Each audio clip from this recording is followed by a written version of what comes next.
untuk maju ke atas panggung. Kita beri tepuk tangan dulu ya Mams. Untuk Mams yang akan bertanya nih, ini adalah waktu yang tepat banget ya. Hati-hati dok.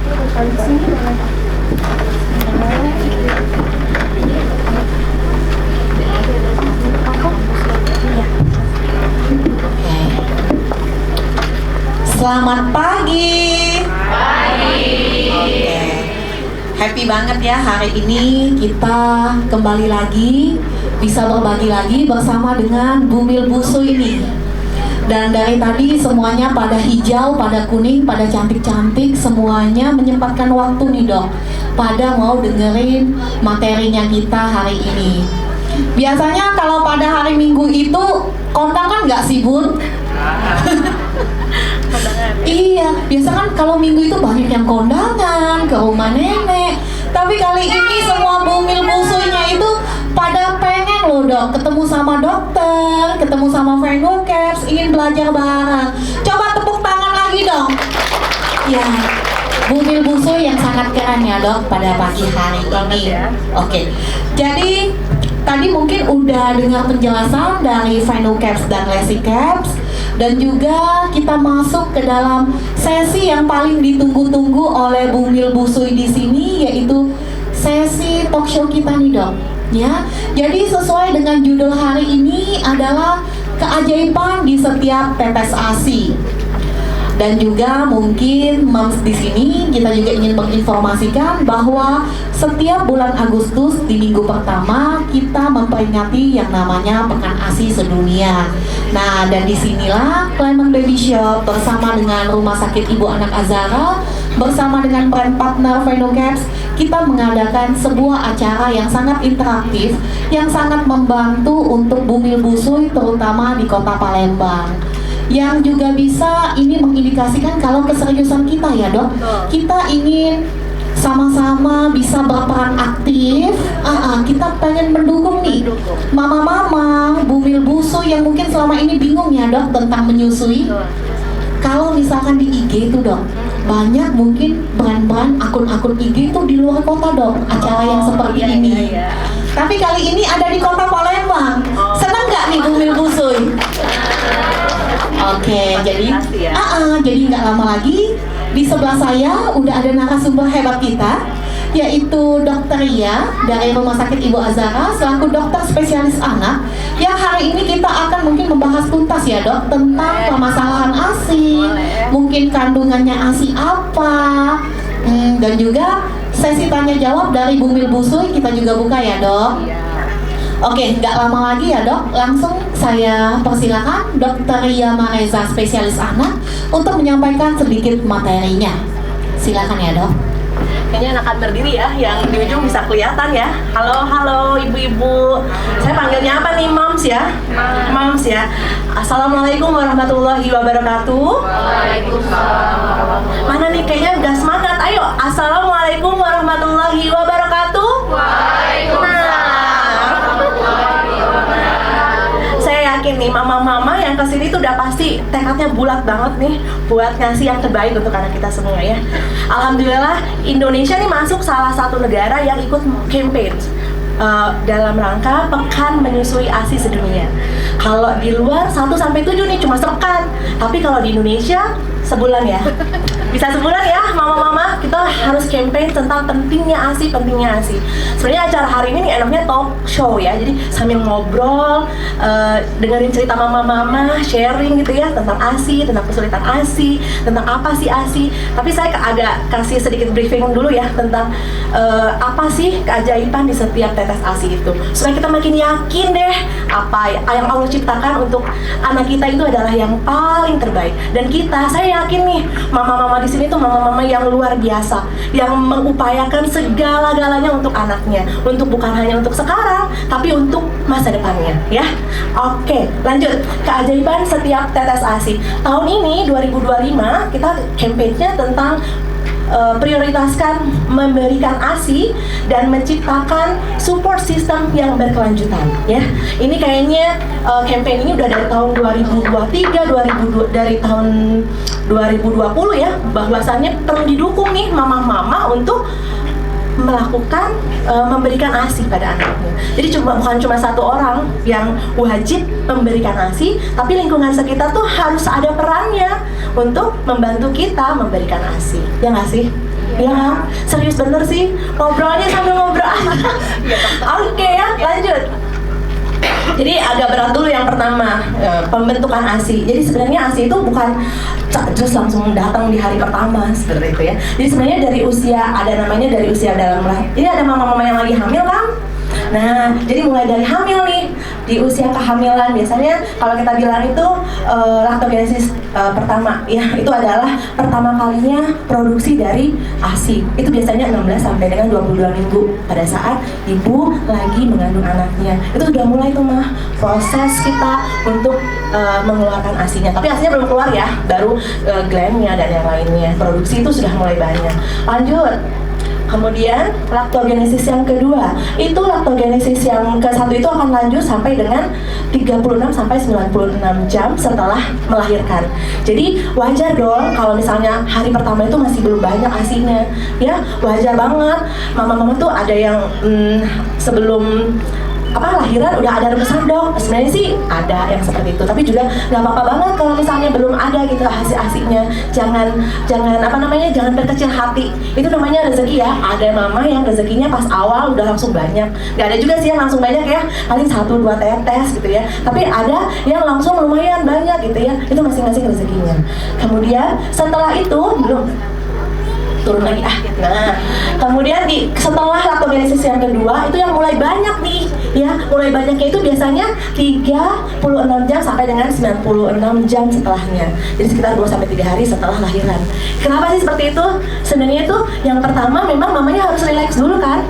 Itu kita mama-mama itu punya setelah lahiran, jadi punya waktu istilahnya ya, waktu untuk istirahat dulu nih. Ya istirahat dulu, memang belum sedikit, belum banyak. Capek loh kalau yang namanya lahiran, proses lahiran itu ya.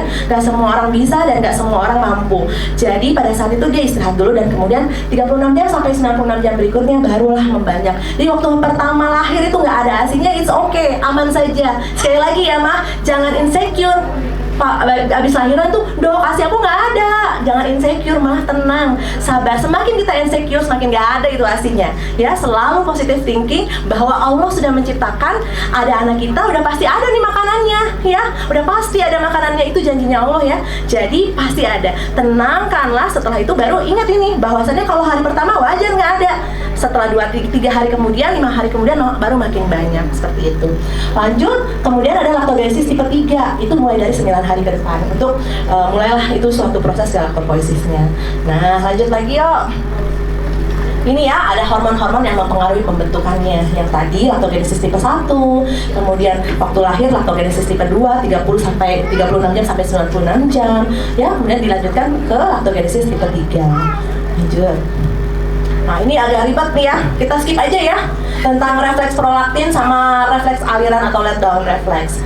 Ini adalah ada refleks penting pada proses menyusui, yaitu ada rangsangan payudara, yaitu berupa anaknya pengen menyusui ya, jadi anaknya perlekatan, posisi ya, kemauan anak untuk menyusui itu akan semakin meningkatkan hormon kita, hormon oksitosin dan prolaktin untuk mengeluarkan ASInya. Lanjut. Ini ya, keuntungan memberikan ASI pada bayi. ASI itu adalah nutrien yang paling ideal, ya, yang nggak ada sama sekali bisa dicontoh gitu. Mau produk apapun, produk susu yang sekarang ini itu mencontoh ASI semuanya. Tapi nggak ada yang bisa benar-benar sama dengan ASI.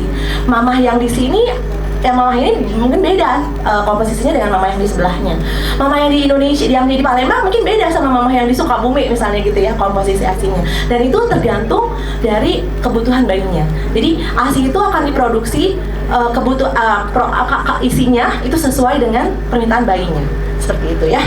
Dan itu mengandung antiinflamasi, antimikroba, dan membuat fungsi gastrointestinal kita lebih baik dan mudah ditoleransi. Kemudian perkembangannya jadi lebih baik dan juga mencegah infeksi. Lanjut. Ini komposisi ASI, ya. Ada nutrisional, ada vitamin dan mineralnya, ada hormonnya, ada growth faktornya, dan ada microbial community. Lanjut. Nah, paling penting nih ya mah, jadi ASI itu bukan cairan biasa. cairan yang hidup, ya. ASI itu adalah cairan yang hidup yang sangat dinamis. Jadi komposisinya itu mengikuti perkembangan dan kebutuhan bayi. Ya, jadi kalau misalnya bayi prematur akan berbeda nih komposisi ASI-nya dengan bayi yang matur.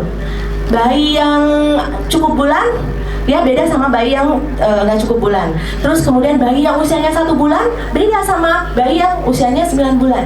Jadi komposisi dari ASI itu akan mengikuti ya kebutuhan dari bayi itu sendiri. Beda ya, cuma Allah nih yang bisa ngerjain itu, ngerti gak sih ya? Jadi cuma Tuhan kita nih yang bisa membuat yang sedemikian rupa. Bahwasannya anak prematur itu butuhnya protein yang lebih banyak, butuh misalnya anak prematur itu butuh energi yang lebih banyak, butuh imunoglobulin yang lebih banyak, sehingga ASI yang prematur akan berbeda sama bayi-bayi yang matur seperti itu. Dan ini ya ada beda-beda mah tipenya, ada kolostrum ya, kemudian ada ASI transisi, ada ASI matur. Lanjut. Ini kalau kolostrum biasanya 1-4 hari ya, bentuknya seperti itu. Tuh agak lebih kuning ya, keemasan ya.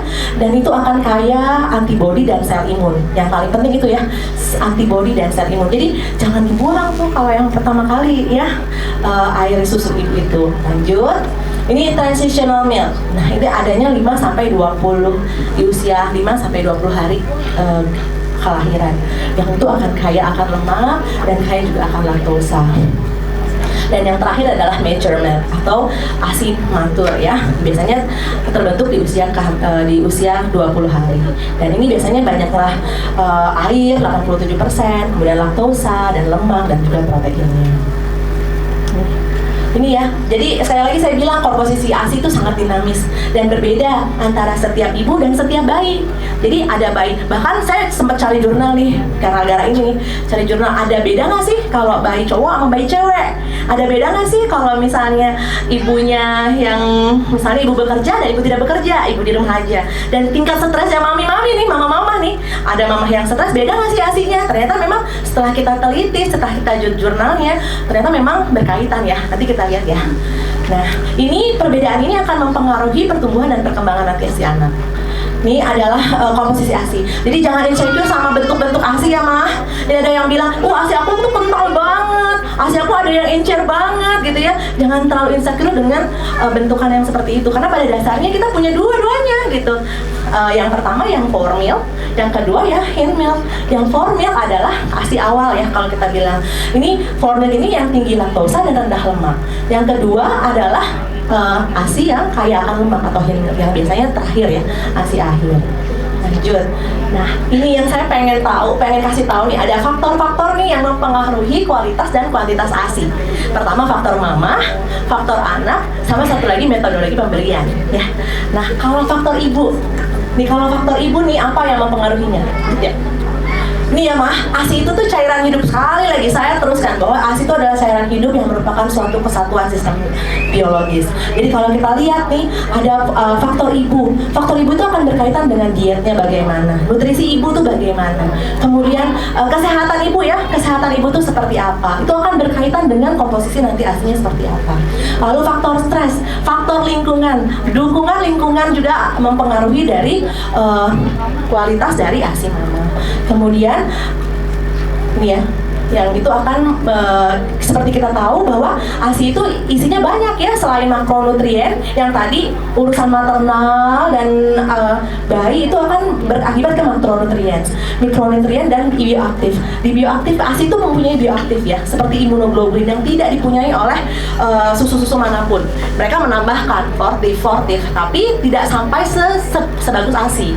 Seperti itu ya, ada imunoglobulin, ada hormon, protein, kemudian ada human meat oligosakarida, kemudian ada sel darah putih, sitokain ya, kemudian dan yang lainnya. Dan ini sangat berfungsinya banyak, yaitu untuk kesehatan dan status nutrisi, kemudian untuk pertumbuhan anak dan bayi, kemudian untuk pertumbuhan mikronutrien dan kesehatan dari sistem pencernaan.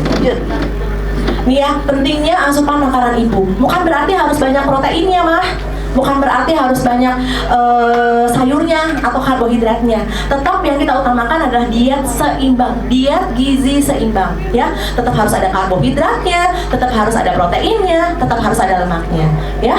Lanjut. dan dia seimbang ya tadi. Dan kesehatan ibu ini paling penting juga. Mama-mama itu nggak boleh sakit. Gimana ya?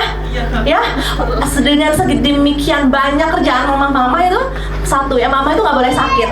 Ya, jadi kalau mama sakit itu pasti deh ngaruh ke urusan ASI-nya. Ya, jadi bagaimana kita memaintain kesehatan ibunya? Ya, lanjut. Ini, saya coba cari tahu bahwa stres pada saat yang paling sering bikin stres ini pada saat awal kelahiran ya. ASI-nya nggak ada dong, gimana dong? ASI-nya nggak ada. Dan semakin kita worry kalau misalnya ASI-nya nggak ada, semakin nggak ada itu ASI-nya. Ya, kadang-kadang mama-mama yang awal lahir itu cuma pengen dipeluk sih sebenarnya, ya nggak sih? Ya kan? Cuma pengen dipelukin aja sama suaminya, tenang ma, ada kok, tenang, sabar ma. Cuma itu doang sebenarnya. Kita cuma butuh dukungan yang ekstra di saat awal kelahiran, saat awal proses menyusui itu, ya. Karena kalau misalnya kita udah stres nggak ada ASI-nya, apa yang terjadi? Hormon kortisolnya akan meningkat, kemudian produksi makin menurun, ya. Terus kalau stres itu oksitosinnya jadi turun, jadi ASI-nya tambah nggak keluar. Nah, muter-muter aja di situ ya. Lanjut. Nah, satu lagi, stres pada ibu menyusui itu akan meningkatkan level kortisol dan merubah melatonin dan prolaktin level, sehingga juga buat turun nih DHA-nya atau lemak baiknya tuh jadi turun juga. Dan ini juga mempengaruhi mikrobiota usus mah. Jadi mikrobiota usus yang ada di tubuh bayi itu pada ibu yang nggak nyaman ya, stres lah, banyak lah, repot lah istilahnya seperti itu ya, akan menurunkan komposisi dari mikrobiota usus. Yang mikrobiota usus ini sekarang penting banget ya, ada gut brain axis. Jadi ada hubungannya otak dan saluran pencernaan bayi. Yang itu sekarang mulai banyak nih diteliti bahwasannya kalau pencernaannya baik, insya Allah tubuh kemaluannya akan lebih baik. Nah, ini pada ibu yang stres sudah pernah diteliti bahwasannya akan terjadi gangguan nih di mikrobiota ususnya masih bayi kalau misalnya mamahnya gak nyaman atau stres gitu seperti itu. Lanjut. Nih ya, seperti yang saya tadi bilang, bahwa komposisi ASI ini berkaitan dengan kesehatan mental ibu dan pada akhirnya akan berkaitan dengan tumbuh, kembang, dan perilaku anak. Jadi penting banget ya, bahwasannya mama-mama itu mesti positive thinking, mesti sehat lahir batin. Ya, semuanya itu, karena semuanya itu akan saling berkaitan. Bahwa stres, ketidaknyamanan, kemudian depresi postpartum, itu akan mempengaruhi dari komposisi dari ASI itu sendiri. Ya, sehingga akan pada akhirnya akan mengganggu keseimbangan pertumbuhan, kemudian perilaku dan juga perkembangan si anak.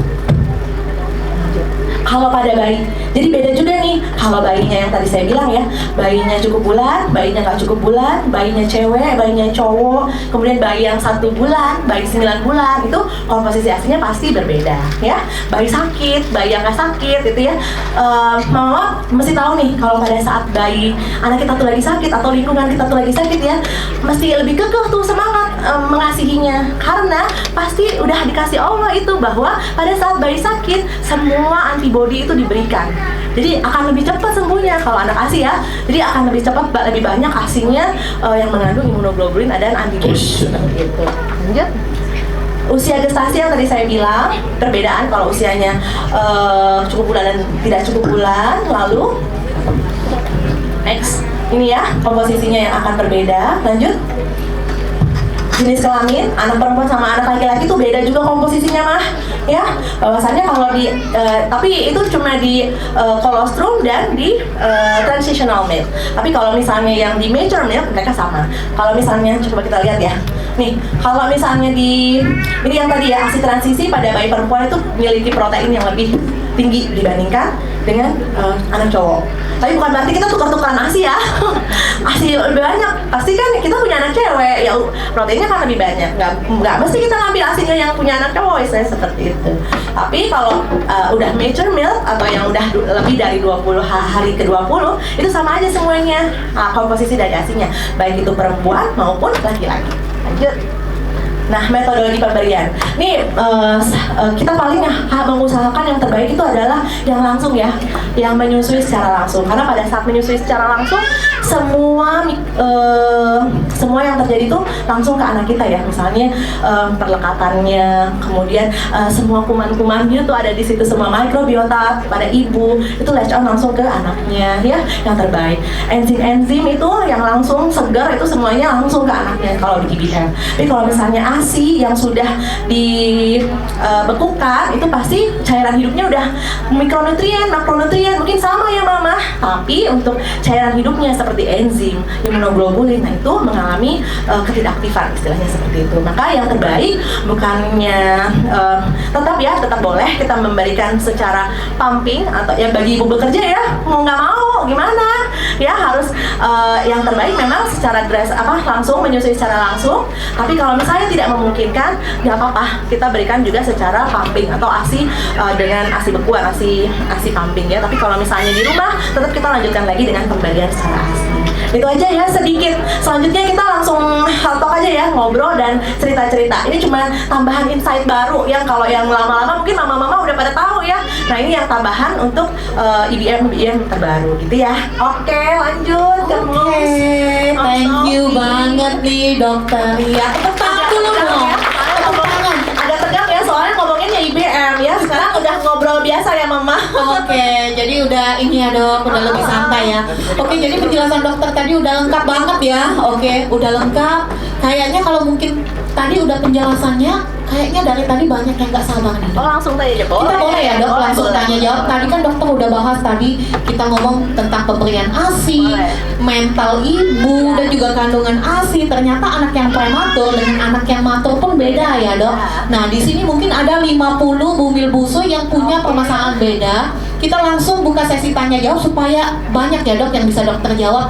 Ayo kita manfaatkan nih. Kita sharing ya. Iya, ayo. Bagi bunda, bagi bumil busui, moms di sini yang ingin langsung bertanya kepada narasumber kita dokter ya, silakan ya. Kita persilakan angkat tangannya. Oke. Di situ yang hijab kuning. Oke. Oh ya, nanti hijab kuning ya belakangnya ya, satu ya. Oke, boleh silakan. Kita persilakan, Bun. Assalamualaikum warahmatullahi wabarakatuh. Waalaikumsalam. Terima kasih banyak atas kesempatannya, dokter. Saya saat ini sedang mengalami kehamilan pertama. Nah, jadi dalam kehamilan pertama ini ada banyak sekali hal yang membuat saya overthinking. Mungkin karena kurang pengalaman, kurang referensi juga. Ada satu hal yang membuat saya terdorong untuk mengikuti kegiatan pada hari ini, ialah karena sedikit overthinking dengan bagaimana pasca melahirkan nanti, gitu. Saya adalah seseorang yang dari kecil memang sering sakit, kurang nafsu makan, bahkan sampai hamil ini pun kurang nafsu makan masih. Saya sedikit khawatir dengan kondisi bagaimana nantinya saya bisa memberikan ASI kepada anak saya. Terutama saya melihat ada rekan saya yang hamilnya hampir berbarengan, kondisi dia sangat berbanding terbalik dengan saya. Dia tidak pernah mual, tidak pernah muntah, badannya sangat kuat, kemudian secara tubuh dia juga lebih berisi, makannya kuat. Tapi kemudian ketika dia melahirkan, dia mengalami stres yang sangat tinggi karena tidak berhasil mengeluarkan ASI. Dan kalau tadi dari penjelasan dokter, untuk 3 hari pertama mungkin tidak masalah gitu kan. Tapi teman saya ini kemudian tidak pernah keluar lagi gitu. Itu cukup mengkhawatirkan saya, bagaimana dengan diri saya gitu kan. Sebenarnya kalau secara logika kita berpikir setiap orang kan beda-beda, tapi secara mental saya agak sedikit terganggu. Saya merasa saya yang lemah ini bagaimana gitu kalau teman saya yang kuat ini saja seperti itu gitu. Mungkin dokter sekitar ada 4 bulan lagi menuju saya melahirkan, apa yang bisa saya siapkan dokter supaya saya bisa mengantisipasi hal tersebut. Terima kasih. Wassalamualaikum warahmatullahi wabarakatuh. Langsung jawab ya dok ya. Mama siapa tadi mah? Mama Lara. Oke, welcome to the club ya mah. Gitu. Ini istilahnya sih sebenarnya normal banget loh, normal ya. Jadi kita nggak boleh bilangin seseorang itu bahwa cemas ya. Kecemasan seorang ibu itu nggak bisa kita sepelekan ya. Ingat ya, kecemasan seorang ibu itu nggak bisa kita sepelekan karena itu akan berdampak ke depannya ya. Yang paling penting mama udah tahu nih, udah sekarang datang nih usia kehamilan 4 bulan udah oke banget. Yang paling utama adalah niat yang paling kekeh ya. Kita tuh butuh niat yang luar biasa untuk hingga mencapai sukses. Dan saya yakin nih semua perempuan punya itu ya. Karena apa? Karena cuma perempuan yang bisa, yang mampu nih hamil 9 bulan, kemudian nanti lahiran, drama pula tentang ASI. Bentar lagi anaknya 6 bulan, drama lagi tentang MPASI. Bentar lagi anaknya toddler, lama lagi panjang. Cuma siapa yang mampu? Mama ya kan? Saya tadi udah bilang sama sama Mama Novi, Mama harusnya nih cowok-cowoknya datang papa-papanya. Kalau mama-mama dia pasti tuh udah cari tahu OVT itu semuanya tentang menyusui, tentang ASI dan tentang yang lainnya. Tapi papa-papa cuek aja ya nggak sih ya kan? Papa-papa cuek aja, taunya nanti pas hari H mamanya yang galau, papa nggak bisa tenangin. Ya padahal dia harusnya punya konsep sendiri, punya ilmu juga gitu istilahnya. Nanti one day kita bikin acara yang papa-papanya mesti ikuti. Kadang-kadang nggak cuma papa-papanya ya, nenek kakeknya juga kita mesti bawa semuanya ke sini ya, biar ngeh gitu bahwa penting banget ASI itu. Karena kadang-kadang yang merusak di hari pertama itu bukan mamanya loh. Kalau saya visit ya, neneknya itu udah bawa nih datang, bukan bawa buah, bukan bawa pijetan gitu ya, tapi bawanya support. Alam aja. Ya gimana ceritanya gitu ya? Aduh, dok soalnya nggak keluar, anaknya nangis terus. Ingat ya Ma, aku tuh suka bilang sama mama tenang deh. Kalau misalnya mama tenang, ya kalau mama worry, anak bayi itu di dalam perut kita 9 bulan ya. Dia tahu kalau mamanya kesel, dia tahu kalau mamanya happy, dia tahu kalau mamanya lagi ngapain kek. Pokoknya segala suasana hati mama tuh dia tahu semua. Ketika di luar, mama galau, asinya nggak ada, anak-anak tuh nangis mah. Nangis karena dia peluk mamanya. Aku tahu mamaku juga lagi nggak nyaman, mamaku juga lagi stres nih, hasilnya nggak keluar, makinlah dia nangis. Dan yang samping-samping kita nih, sang pendukung-pendukung itu, supporter-supporternya ini, aduh tuh kan nangis, perlu ASI Ma, perlu ASI, tapi nggak ada. Ya udahlah, tambahin yang lain. Padahal di hari pertama, kedua, ketiga itu yang paling krusial. Kalau udah kita tambahin sama yang lain-lain, itu balikinnya lagi tuh susah ya. Tante konselor, ya mungkin ada konselor lain juga yang di sini ya, agak lebih butuh effort buat kita untuk mengembalikan dia ke jalur alaminya seperti itu. Jadi kalau saya bilang, kalau misalnya mamahnya lagi nggak nyaman, dia pasti yang tadi bilang, dok aku lihat yang sebelah udah oke gebak, semuanya udah oke, tapi nggak dapat sinyalnya. Itu yang paling penting, niat utama. Kalau kita udah niat banget dan support system. Jadi kesini untuk edukasi, untuk tahu bahwa ASI itu penting, dan 1-3 hari itu nggak ada ASInya aman aja. Dan yang bikin tenang itu adalah mama harus tenang. Ketika mama peluk anaknya dan anaknya masih menangis, mama berarti ada sesuatu yang mengganjali hati mama gitu. Ingat ya? Ya ada sesuatu yang, aduh aku pasti ada worry-nya walaupun nggak keungkap ya di hari pertama. Kok nggak ada hasilnya sih? Yang penting mama udah bismillah. Aku yakin aku pasti bisa ngeluarin ASI. Anakku pasti dapat rezekinya ASI aku. Bismillah aja dulu. Ya tekad yang kuat dengan struggle gitu kita bisa bismillah dapat itu ASInya. Kalau mama masih worry, anak akan dapat pesannya itu loh.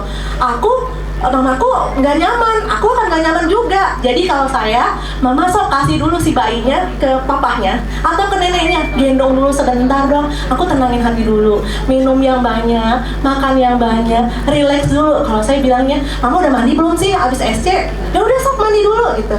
Mandi dulu, tenangin dulu, makan dulu, enak dulu, mamanya nyaman dulu, baru hayulah kita mengasihi. Ya, setelah itu nggak ada satu orang manusia pun yang bilang ASI itu alami aja dong. Tempel langsung jadi, nggak ada ya. Butuh ilmu. Jadi posisi dan perlekatan itu penting banget. Yang paling sering ngelihatnya itu posisinya kepalanya tenggeling gini, bayinya. Mana ya? Ada dong. Nah, coba ya. Kadang-kadang di hari pertama itu peluklah bayinya nyamannya, karena ini cinta kita nih, 9 bulan LDM ya dalam perut, nggak bisa lihat bayinya, cuma ngerasain detak-detak tendangannya doang, tapi belum bisa lihat mukanya, ya nggak sih mah? Jadi di hari pertama peluk aja si anak, walaupun SC dok sakit, deketin ke kita, lihat matanya ya, lihat matanya, rasakan, oh ini loh kesayangan aku, 9 bulan aku tungguin dalam perut, akhirnya ketemu juga gitu ya, liatin, itu akan membangkitkan apa? Hormon cinta. Hormon cinta itulah yang akan meneruskan lagi bahwa ASInya akan semakin ada. Gak langsung udah cinta dong, udah cinta banget, tapi kok gak mencur gitu ya. Ya enggak dong Ma, ya gak sih? Ya kolostrum yang pertama tuh 1-2 cc. Tapi tergantung rezeki masing-masing sih. Makanya dari sekarang mama berdoa terus ya sama Allah. Berdoa, ya Allah semoga rezeki anakku rezekinya ASInya banyak. Gak usah banyak sih, ASInya cukup. Kalau banyak kan oversupply, keras dong, sakit dong rasanya gitu ya. Nah, ASInya cukup ya, berdoa ya sama yang punya ASI gitu ya. Terus setelah dilihat, dipeluk, akhirnya hormon cinta itu akan terbentuk. Ya itulah proses pertama kali. Jadi kalau kita tenang, hormon cintanya keluar, anak-anak tuh gak akan rela loh. Coba deh diperagain nanti ya. Yang penting tenang aja dulu, nggak usah pikirin, aduh sakit. Mama yakin deh, Saya banyak dapat pasien kalau anaknya sakit itu mama-mama ya kuat loh, Pak. Ke Perina ya mau lihat anaknya kuat banget. Tapi kalau misalnya anaknya sehat, sakit, nggak amat ya gue bilang. Tapi kok ke Perina semuanya hilang loh, semuanya jadi ibu strong karena anaknya sakit tuh. Ini SC udah gak berasa lagi ya sakitnya. Tapi kalau mamahnya sehat anaknya biasa ya, mama tuh mau minta cuci sayang ya nggak sih, bener ya, bener kan, terus sakit. Nah kalau udah kayak gitu udah ya udah kasih tahu, ayahnya yang dikasih tahu, ya mah nggak apa-apa sakit, ngerti, ya udah tenang, udah gitu doang. Padahal nggak dikasih apa-apa, cuma dikasih omongan aja udah lega ya. Nah setelah itu hormon cinta akan semakin banyak ya. Bantulah dengan apa? Bantu dengan diposisikan dan posisi dan perlekatan bayi dengan baik. Jadi begini ya mah, jadi pegang anaknya. Ngomong-ngomong, boleh nih mah udah belajar cara gendong bayi ya, mulai dari hamil tuh. Papahnya juga terutama, nanti gara-gara nggak bisa gendong jadi terusan ya, kita terus yang gendong. Tolong pak pinjam sebentar, nggak bisa. Jadi sudah belajar menggendong bayi bersih. Semua baby staff tuh harus sudah boleh diajarkan. Ini boleh ya di trimester kedua, lagi tenang istilahnya ya. Trimester pertama masih sakit-sakitan, trimester kedua masa tenang, trimester ketiga agak berat bawahnya ya. Jadi trimester 2 ini yang terbaik untuk kita makin menggali ya apa yang harus kita ketahui dalam rangka lahir dan menyusui, seperti itu ya. Posisinya benar-benar jadi harus seperti ini. Yang paling sering tuh yang begini, kepala anaknya sih ke puting ya, ke payudara, tapi badannya begini ya, karena menggendongnya begini nih ya. Nah yang seperti ini susah, dia nggak akan bisa mengecap dengan baik dan benar ya. Jadi harus dengan posisi yang benar ya. Dokter anak pasti udah cek and recheck dari awal kelahiran itu apa ada masalah di organ-organ anaknya ya. Kan pasti tanya, dok anak saya lengkap nggak? Nah kalau saya sih langsung kasih tahu, bu anaknya aman. Yang paling penting tuh kalau dia mau ASI saya langsung bilang orang motornya aman mah, jadi pasti bisa menyusui, seperti itu ya, nggak ada masalah ya. Kemudian artinya nggak ada tangkai, litai, puting mama juga sebenarnya di 4 bulan ya bersihin, bukan bersihinnya yang semangat ya Ma, yang bersihin biasa. Nanti di trimester 3 juga dibersihkan, tapi bersihinnya bukan yang gosok-gosok malah jadi kontraksi ya. Jadi yang kayak kita mandi biasa, jadi harus banyak. Terus udah bisa lihat tuh putingnya dari sekarang ya dirawat gitu ya. Jadi bisa lihat putingnya mendesek apa enggak mendesek gitu ya, rata apa enggak. Nah kalau sudah ada hal tersebut udah bisa kita boleh kita sharing ke dokter SPOG-nya, atau nanti bisa diarahkan lagi ke dokter konselor laktasinya, seperti itu ya. Jadi jangan masalah kalau kemarin waktu hamil makannya banyak, terus abis itu lahiran nggak ada, itu faktor stres. Ingat, saya tuh sampai cari jurnalnya, ngaruh banget nggak sih stres mama-mama ini sama produksi ASI, sama kenyamanan gitu. Ternyata memang banyak ya. Belum jurnal-jurnalnya bahwasannya mama-mama itu harus tenang, aman, relax. Jadi kalau misalnya kita memang belum bisa sholat ya mah, taruh dulu kita wudhu dulu, tenangin pikiran, tenangin itu, taruh aja anaknya. Setelah kita wudhu itu baru deh kita pegang lagi anaknya. Jadi pasti nggak akan mungkin ya, saya yakin nggak akan mungkin mama-mama tuh nggak stres, nggak burn out ya ngurusin bayi ya. Saya yakin nggak pernah yang sama sekali anteng, nyaman gitu kehidupan ASI mengasihinya, nggak ada tantangan, itu nggak ada. Jadi pasti ada tantangannya, dan ketika itu kita harus yakin. Yang pertama yakin kita pasti bisa mengasihi, karena keyakinan itu akan membawa keberhasilan nanti mengasihinya. 6 bulan secara eksklusif dan 2 tahun atau lebih ya, seperti itu. Ada lagi nggak kira-kira yang kelewat? Lengkap banget ya, lengkap banget, jelas ya Bun ya. Apa lagi? Oke, jadi Bunda cukup? Apa ada lagi? Udah jelas banget. Wah keren, dokter ya memaparkannya lengkap nih dok. Ya. Buka mulai dari posisi, pelekatan itu juga sangat penting ya dok. Kalau kita ulang ya, kalau misalnya sekalian nih, kalau posisi dan pelekatan ya. Jadi kalau posisi ya memang bayinya harus sejajar ya mah. Kepala dan punggung bayi itu harus sejajar. Kemudian anaknya itu ke payudara ibu ya. Kalau itu mah kayaknya banyak ya kalau kita lihat di literatur gitu ya, sudah banyak sekali. Gitu Tinggal caranya aja. Jadi yang paling penting tuh caranya, mama harus percaya diri bisa. Itu aja sih. Kalau baca mah kayaknya semua bacaan tuh ada semua ya. Tinggal baca. Jadi sebenarnya gampang dok, katanya dok. Ini tata. Terus habis itu gendongnya yang benar. Terus habis itu kepala bayi ke payudara ibu, mulut kemudian nempel ke areola, bukan ke putingnya. Itu kan gampang banget ya diomongin caranya ya mah, bener nggak? Tapi kok nggak bisa gitu lah istilahnya ya. Yang makanya tadi saya bilang coba tenang dulu, terus kita usahakan ya, jangan nunggu bayinya rewel dulu. Makanya kita perlu tahu feeding cues ya. Jadi jangan nunggu bayinya nangis, baru habis itu kita bawa bayinya langsung ninin. Nah itu udah huru hara duluan, dia udah kelaparan mah, aku udah kelaparan, kayak kita udah aus, kayak kita kebelet pipis nih, udah kebelet pipis mazet, langsung aja mau kayak gimana. Sama anak juga pasti udah harum. Tapi kalau misalnya kita udah tahu feeding cues-nya, dia udah mulai geleng kanan, geleng kiri gitu ya.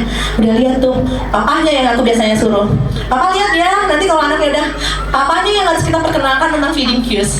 Nah, jadi kalau misalnya harus dikasih tahu ya, support system kita yang harus dikasih tahu tentang feeding cues. Jadi kalau misalnya anaknya udah miring kanan, miring kiri, udah lihat, udah begini-begini ya, udah kasih aja, udah langsung ke disusui, sehingga lebih gampang untuk masuk atau pendekatan dan posisinya lebih aman. Tapi kalau misalnya anaknya sudah keburu nangis, itu udah huru hara banget, nggak akan bisa tercapai di 1 hari yang pertama. Jadi mulutnya itu harus terbuka lebar ya. Jadi mulutnya, jadi kalau saya jangan langsung mulut tempel, tapi kita coba buka dulu mulutnya. Pada saat mulutnya lebar, baru kita masukkan ke dalam areola, bukan puting ya, di areolanya. Tapi kalau mulutnya masih kita masukin, itu nggak nyampe mah. Jadi yang dia bukannya menghisap ya, tapi dia cuma mengemut ya. Tapi kalau misalnya mulutnya kita buka lebar dulu, setelah masuk kita tangkap ke sini anaknya yang ke payudara kita, itu akan terbuka lebar dan akhirnya bisa pendekatan dengan baik.